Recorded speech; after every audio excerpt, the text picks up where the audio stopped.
목만 어때 일찍 들어가서 쉬는 게 어때요? 다 섬럽 때 문 마음 섬라 양매 나이네 조퇴하고 먼저 들어가 보겠습니다. 좀 들어럽 tranh 문 마우 능 들어럽 섬라 문 6번 뭐뭐 하긴 해봤습니다. 해봤어요? 따만ធ្វើការ 트롯 비넷 하르네 네 농장에서 사과 따는 일을 할 것 같아요. 농장, 세탄, 사과 따다, 플라이츠, 일하다,ធ្វើការងារ 것 같다, 프로할지, 맛,ខ្ញុំ 프로할지 능 ធ្វើការ ផ្លែ ប៉ម នៅ កសិដ្ឋាន និយាយអំពីអ្វី គឺមួយស៊ីកាន់ ម៉ោង ធ្វើការងារ 휴식 시간, ម៉ោង សម្រាក 업무 내용, ខ្លឹមសារការងារ សិក្សាជេកង ការផ្ដល់អាហារ ចម្លើយ ទី3 និយាយអំពី ខ្លឹមសារការងារ 업무 내용을 확인 해봤습니다. 해봤어요? តើបានធ្វើការ ត្រួតពិនិត្យ ទៅលើ ខ្លឹមសារ ការងារ ហើយឬនៅ 네 농장에서 사과 따는 일을 할 것 같아요.បាទ ប្រហែលជា នឹង ធ្វើការងារ ផ្លែ ប៉ម នៅ កសិដ្ឋាន 7번 언제 월급이 들어온지 몰라서 답답해요. 언제 배나 월급 prak할 들어오다 조목 는지 다다 몰라서 모르다មិនដឹងថា 답답하다 답답해요. តឹងទ្រង់ បាទ ខ្ញុំ មិនដឹងថា ខ្ញុំ មិនដឹងថា តើ ប្រាក់ខែ ចូលមកពីណានោះ ទេ ដូច្នេះហើយ តឹងទ្រង់ណាស់ 표준 근로약 계약에서 입금 지급 날짜를 다시 찾아보세요. បាទ សូម បាទ គូបកឲ្យមួយ 표준 근로계약서 កិច្ចសន្យាការងារ ស្តង់ដារ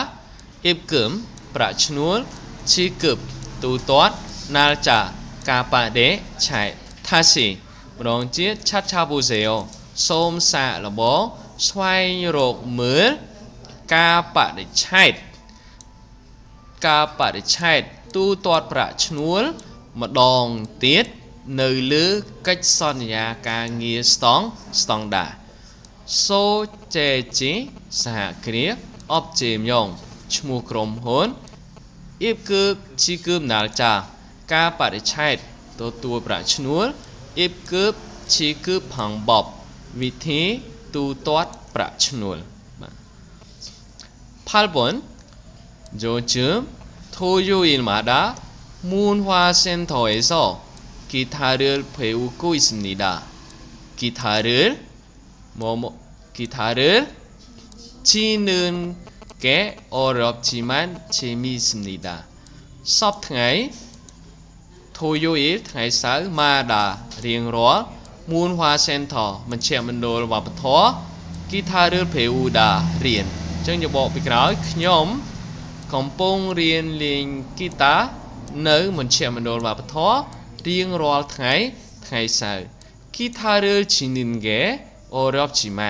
ការលេងហ្គីតា 어렵다 មានការលំបាក 지만 ក៏ប៉ុន្តែ 재미있습니다 អញ្ចឹង ហ្គីតា គឺយើងប្រើជាមួយនឹង G អី G ដែរ ដែលយើងបានជួបពាក្យពាក់ព័ន្ធខាងលើមិញនេះឯង ឃើញទេ ប៉ុន្តែវាជួបជាមួយនឹង នឿនអី នឿនហ្គេ អញ្ចឹងវាបានបដូររូបរាង G ដានោះទៅជា G នឿនអីហ្គេ G នឿនហ្គេ វាមកពីពាក្យថា G នឿនក៏ស៊ី ការដែរ Poda គឺមើល Tada ជី 찍다 ថត បាទ 9번 이 표지는 무슨 씹니까? តើប្រឡាក់សញ្ញានេះមានអត្ថន័យអ្វី បាទ 기타를 치마세요 អញ្ចឹងគូសូមរយៈ 치마세요 ប្រែថាសូម បាទ អញ្ចឹងទំនងនេះសូមកុំទាំងអស់ណា 기타하다 សំទោស ផ្អែក 사용하다 ប្រើប្រាស់ 사용하지 마세요 សូមកុំប្រើប្រាស់ 들어가다 ចូលទៅ 들어가지 마세요 សូមកុំចូលទៅ 수영하다 ហែលទឹក 수영하지 마세요